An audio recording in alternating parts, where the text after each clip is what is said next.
questions for Walter, one question for Coach. Coach? Yeah, obviously disappointing result for us. For the majority of the game, we played pretty well.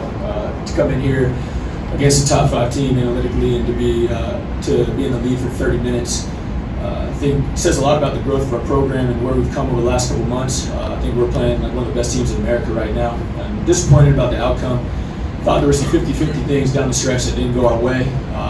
Whether it was an over the back or I thought Will got Strada clean late, but in a tight game like that, there's going to be some situations like that you got to power through. I didn't think we played great at the beginning of overtime, and we just weren't able to dig ourselves out of the hole. We got a couple looks to tie it, and I'm disappointed in the result, but I'm definitely not discouraged in our effort.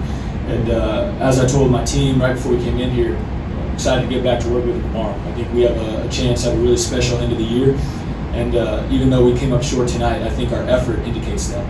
Questions for Walter?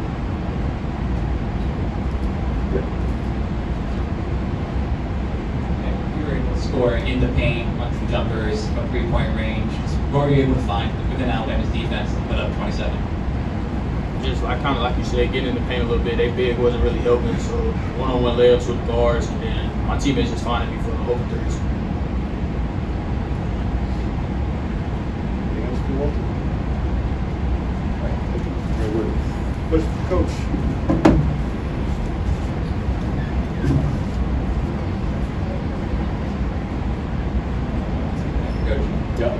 You came in as one of the best offensive rebounding teams in the nation. Alabama was able to kind of equalize that a little bit tonight. Were they doing anything different than you saw on film, or what's more your guys' end? Well, we offensively rebounded very well. We got 17, of our 50 misses back, about 34%. I'll take that. We did not do a good job on the defensive glass. I thought Alabama, who's a sneaky, really good offensive rebounding team for a team that plays downsized for the majority of the game.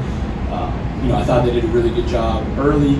I didn't think we checked out well enough, and then late, I thought a little bit of their length, and again, maybe some, whether we blocked out well enough to deserve a call or not, I'm not sure. We'll go back and look. But early on, we didn't do a good enough job keeping off the glass, and that was a big emphasis for us. So the fact that we got out-rebounded the way we did in this game is disappointing.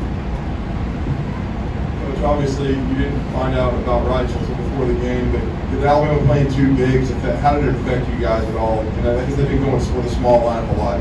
Yeah, we had a little idea this morning that Rice wasn't going to be playing. We got some top secret information, but he, playing those 2 bigs. To be honest, I feel like when they're small, playing Ryland at the 4, they're incredibly difficult to guard.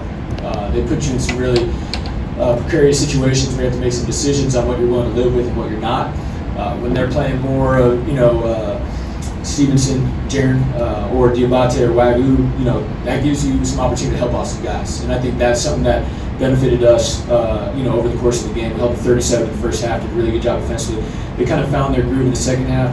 Disappointed the way we allowed Walters to get going from 3. That was something that we highlighted, but it was more of the front side of the defensive assignments that were blown that led to those than us just kind of losing, and we were caught in rotations, caught in help, and he did a great job sticking some big shots.